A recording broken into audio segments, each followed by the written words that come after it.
Welcome, Honorable Commissioner. Thank you very much. Good to have you, sir.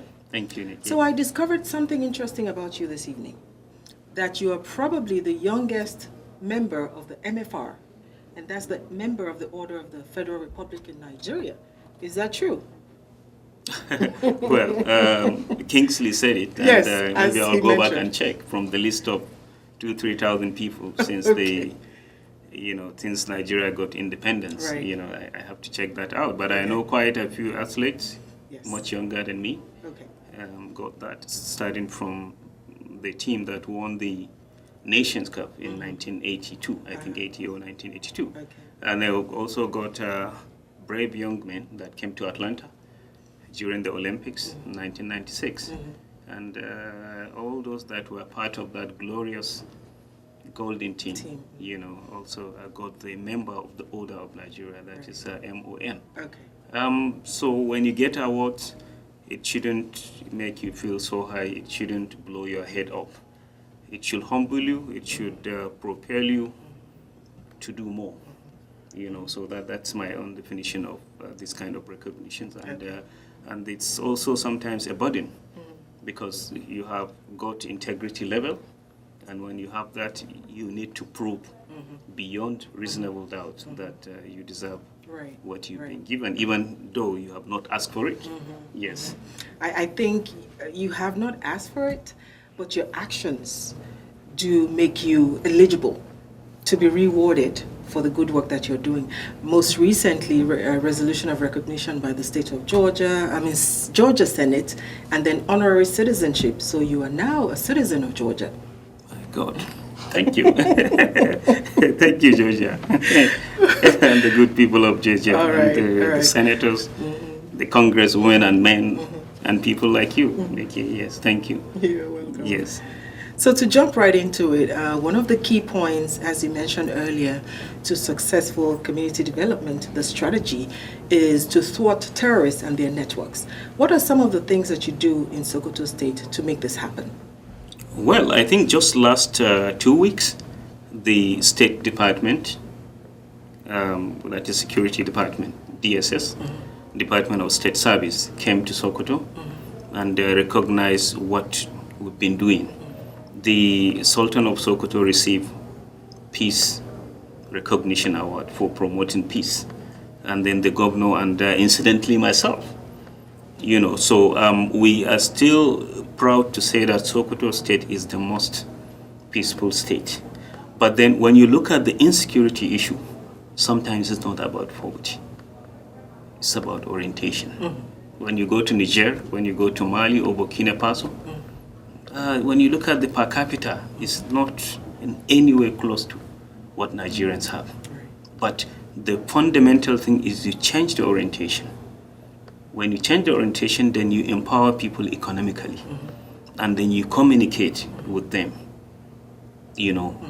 on the need to concentrate on development, not the issue of ammunitions or animosity or religious bigotry and so on and so forth.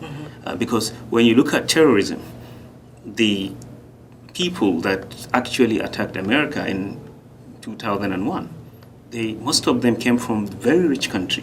They had no reasons to do that when you are looking at. But then any element that you suspect will trigger any form of terrorism, you have to try to address it. We are in the north and co-north, northwest, but Sokoto State has been very, very safe, because the leadership has been very, we've set up community networks that will ensure that anybody that is strange person that visits any of the communities, and this is the reason why the Directorate of State Security gave me that, because Ministry for Local Government and Community Development oversees the activities of the 23 local governments that we have in the state. So they have seen that with all the threats in the northeast and the sporadic attacks in Kano and even in Abuja, Sokoto has been very, very safe, and Sokoto is the foundation of whichever civilization they are thriving on at the moment, because the Sokoto Caliphate, like I said, was founded in 1804, and the influence of that caliphate spans through Cameroon, Mali, Niger, and Yola, Maiduguri, part of Kwara, and so on and so forth. But because the leadership has been very, very positive, Right. the leadership has not been built on, fanatic ideas. It's simply for equality, for justice, for knowledge, and for fairness. And that has been the case Right. since the establishment of the Sokoto. And you talked about inclusion, and that is you want the input of the people. How easy, should I say, has it been to bring the people along with regard to the issue of security? Yeah, first and foremost, when you are doing a policy, the policy formulation entails three fundamental things. Once you have to allow everyone that is going to be affected by that policy to articulate their own wishes, aspirations, and ideas. Then the bureaucrats or the executive arm aggregates those inputs to match it with the finances, possibilities, and the strength that they have politically. Then you now take it to the legislature, and then they will appropriate the funds depending on what the executive has presented. Right. Then you now go back again to the bureaucrats for implementation. So what we've done in Sokoto is that all-inclusive policy formulation strategy. We try to include, like I have a model, that community ward development committee that we have established in every ward. We have 23 local governments, but we have 230 wards, except in few places where we are considering increasing the wards to 11 because of the population. So in each of these 230 wards, we have government facilities, infrastructure. In the past, we used to send government officials to go and see whether a borehole is working, whether the electricity cable is functioning, but it was very, very difficult to coordinate. So when we got in and extracted 5-6 prominent people from the community, that's the traditional ruler, the head of the school there, the religious leader, imams, of course, in Sokoto. Right. We don't have the pastors, but except in some cities. Okay. And where we have them, large Christian community, we involve the priest, then the councillor, the elected councillor, and 2-3 prominent people that are known to have been supporting the community. And we give them the ownership. For instance, I told you that we have constructed 230 medical clinics. We have distributed 230 ambulances, and we have been supplying drugs to these clinics, and we have also brought that life-saving drug for pregnant women, because most of our women, they still deliver at home. So, and they stand the risk of dying in the course of delivery. So USAID and Nepal invented these life-saving drugs that you give to pregnant women who choose to deliver at home. So we are the first state in sub-Saharan Africa, and my ministry, I'm glad to say that, is the first one. And I got this recommendation and suggestions from the USAID. They did not invest, but they have invested heavily, which we still appreciate, in terms of telling us that, hey, we have these new drugs, we have just found out. If your government would get you to the source. Right. And they did. Right. And we funded the project. And now the maternal death, we have solved that by 98%. So it doesn't matter whether a rural woman decides to deliver in those clinics. Yeah. Now that they are being encouraged to move to those clinics. But even if it's at home, you just give her the 2 tablets and the bleeding stops. Because in the past, when they're bleeding and you have nothing before you transfer them to where they get blood transfusion, and that time period, whether the marching of the blood, and so that has been solved. Then you also have the newborn babies. Also, they bleed from their umbilical cord. So these drugs or tablets, I would say, there's a gel that immediately you cut the umbilical cord, you apply the gel, the bleeding stops. So with this simple recommendation we got from the USAID, using the political will and the small resources we have channeled, we have saved their lives, and that has also so. But the fundamental thing about community involvement is whenever we have a policy, we go back to these people, prominent people that we have selected, who will now go and communicate. And if we have facilities, we tell them, we give them all they need. We have the bureaucrats there, government officials, but yet we get our feedback from the World Development Corporation. Yes. Right. You were previously Commissioner for Finance in Sokoto State, and when you were there, testimony tells us that Sokoto State became second to Lagos State as far as production. Now tell us some of the key strategies that you used to set the stage for where you are right now. Well, that is fundamentally by proportion. You know, one, we are very lucky to have a governor who, you know, it's people connected. It's somebody that wants development. And he has given able commissioner, unless if you have chosen to be on the other side of history, the opportunity to do what you are supposed to do. So when I came in 2007, we decided that it's not always that you have to rely on oil.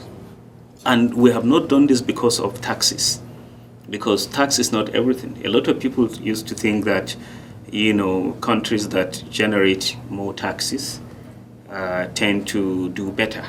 No, I don't think so. I remember when I was in Kennedy School studying public financial management, we went to a tour of IRS, and somebody there told us that I think it takes $5 of enforcement to get $1, even in the United States, from tax. Then we've seen economies like UAE, you know, they are developing, they are growing exponentially without using taxation. So what we have simply done is we have identified those companies that are making money. We have identified government institutions that are profit making.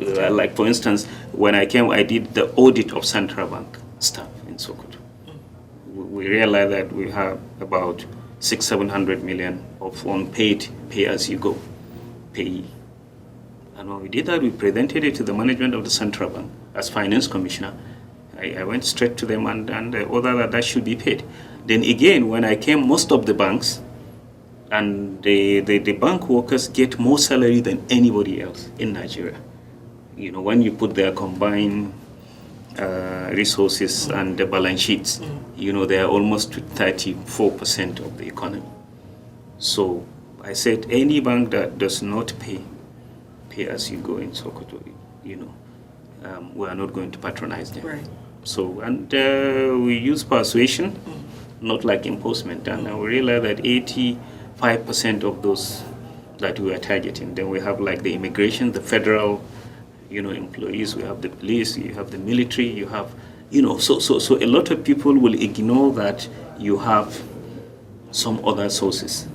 Then we also did strengthen our indirect tax collection mechanism, because in Nigeria there is this perception that if you pay tax, how are you sure that the public official, because of the issue of oil, that an ordinary man thinks the oil money belongs to the politicians and the bureaucrats working in government, and therefore tax is not what they should pay, because if they pay tax, the officials are not going to, and you know, just so unless you pay tax, you are not likely going to hold the other person accountable, and that's why we don't call it taxpayers' money in Nigeria. So we've seen that indirect way of collecting taxes pays more than the direct way. So we've used a lot of those things. Then we have also, for instance, when I was in finance, I pioneered a micro credit scheme in which we bought 20,000 irrigation pumps to distribute to the onion and tomato farmers, because our water level is quite, 2 meters in Sokoto. You will see it rocky or looking like a desert, but once you dig just 2 meters, you'll have water. So, and most of these people were using just buckets to water their onions and lettuce and and whatever. So we got this, but the intention then, the strategy I used was not just for us to give them this $150 Right. hand pump, Okay. It was but make we them wanted to accountable. get them into the tax net. And we were doing that, with all honesty, and we were doing that to monitor their productivity. And 80% of them did not only pay back the $150 for the subsidized pumps, but they have also accepted to pay the little that they are expected to pay. But if you have not empowered somebody, you don't expect him to do that. Then we invested so much in housing. About now we are heading to almost 4,000. So the first year we do this as a capital project, because just like Dubai, sometimes in a developing economy, government, despite the proponents of saying that it has to be a free market, I mean, even in the West, we have seen the negative impact of that, because the banks, the financial institutions were left on autopilot.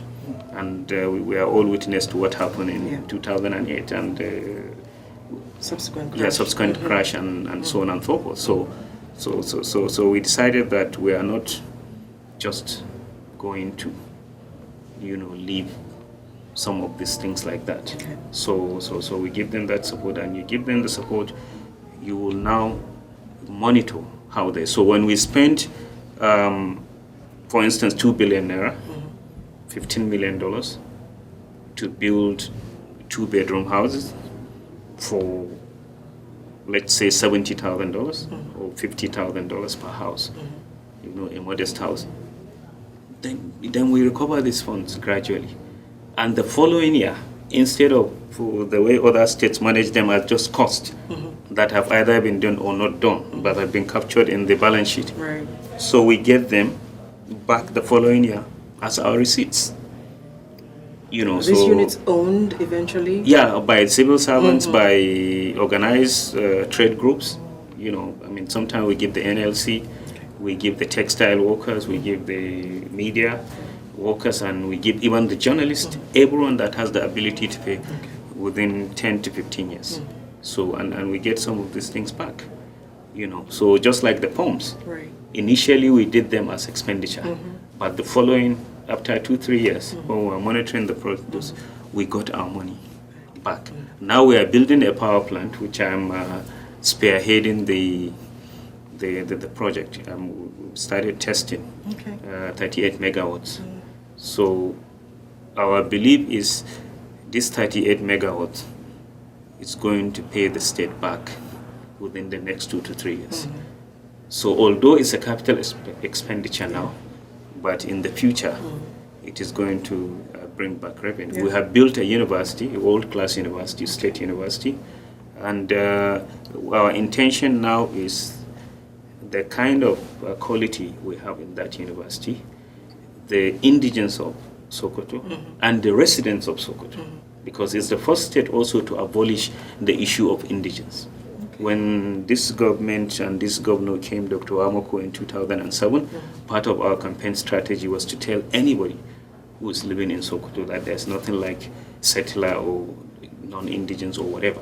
Everyone who has been confirmed to have lived there for 6 months before our government came. He's a resident. Yeah, so we removed the school fees in public schools and everything. So we consider those ones as part of the people that will benefit from the 65% admissions that we want. Then those that are coming from other states, perhaps other countries, will have to pay within the competitive bracket. Because so what we are trying to do is what we are getting, the 35% we are getting from those that are not from Sokoto State and are not even from Nigeria will breach whatever we are going to spend on the 65%. Now this university is owned by the government? Yeah, it's owned by the government. It's state university. We have the federal university, which has over 50,000, but then we always have problems of getting our students because, there was one Ampoide University was established in 1975. So it was servicing the states of Kebbi, Zamfara, Katsina, and so on and so forth. So then you have the cutoff mark, and they kept increasing the cutoff marks. So you have somebody with 5, 6 distinctions from Sokoto, but because it's not our own university, so you can get students there. So we decided in 2008 to start this project, and it was awarded in 2009 to an Irish company that did the construction of the new Doha airport. And then they came and delivered the project in 2.5. So last year, the university was commissioned, and then we've got 2,000 students there already. And then because we have considered the present and the future, so a lot of people see that place as a very, very convenient.